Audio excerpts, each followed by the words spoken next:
Earlier today, the Ministry of Finance, Planning and Economic Development officially launched the National Budget Month for the financial year 2025-2026, a period which involves a series of activities aimed at enhancing transparency and promoting citizenry participation in the budgeting process ahead of the official budget reading in June.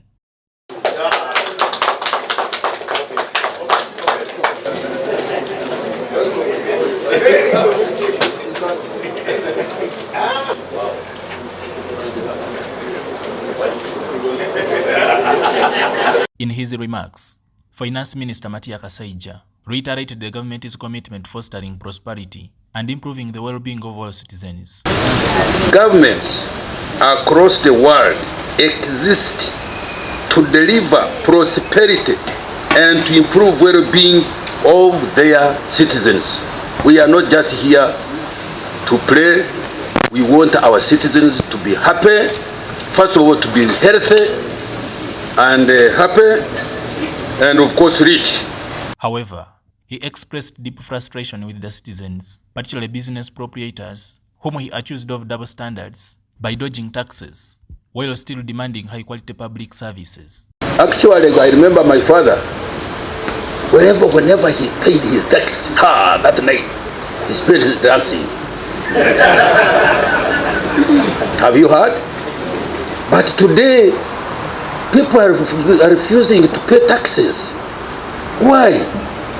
Where do I go? You want me to mortgage your country? It's upon this ground that he called upon eligible taxpayers to embrace paying taxes so that the government can ably meet its financial obligations and deliver essential public services. Please, business people, those who are working, pay your taxes. These taxes are meant to make your life easier. You want roads, you want schools. Now that even now we have go to claims. They want security, and you want you to enjoy your country. Move from here to there, and nobody saying where are you coming from and where are you going. So please, tax, I'm appealing to you, everybody. On behalf of the Uganda Revenue Authority, Mr. Abel Kagumire asserted URA's desire to get closer to the taxpayers in the spirit of harmonizing the system of tax collection. And we want to assure you that we are here to support all the measures that have come up so that we are able to collect the last penny. Our biggest challenge has been the informality, the informal sector, but this is where we are coming in and partnering with other government agencies and local governments to make sure that every citizen contributes to this budget. The door launch was attended by a number of civil society organizations' representatives, who, among others, urged the ministry to swing into action and formalize all businesses in the country, which they argued that it would widen the country's domestic tax base and also find remedy to de-escalating corruption incidents. The fight against corruption, I will always bring it here, that corruption has become regularized. People don't fear corruption, they still walk on the street.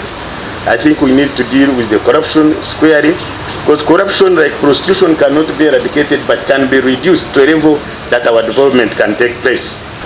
The other challenge that you're going to face, Honorable Minister, is increased domestic borrowing. Because this time around, you've really been very ambitious in terms of borrowing internally. And you plan to borrow around 11.3 trillion domestically. We think that our friend Asim is likely to be crowded out. And under such, his issue around access to affordable finance is still a notch higher. 90% of our businesses are MSMEs. They are the dominant force. They contribute 90% of GDP. They employ in the millions of people. However, many of them are informal. And you know what informality means. Mr. Kagumire knows that informality breeds certain inefficiencies and ineffectiveness. So we want you to prioritize the support towards that formalization. The national budget for the financial year 2025-2026 themed full monetization of Uganda's economy through commercial agriculture, industrialization, expanding and broadening services, digital transformation, and market access aims to boost public awareness and engagement. With a total allocation of Uganda shillings 72.4 trillion, that is approximately $20 billion, similar to the current fiscal year's Uganda shillings 72.1 trillion. Key focus areas include agro-industrialization, tourism and mineral development, particularly in the petroleum sector. This budget also seeks to prioritize citizen-centric initiatives and encourage feedback from the public. Joseph Kabai, UCTV News.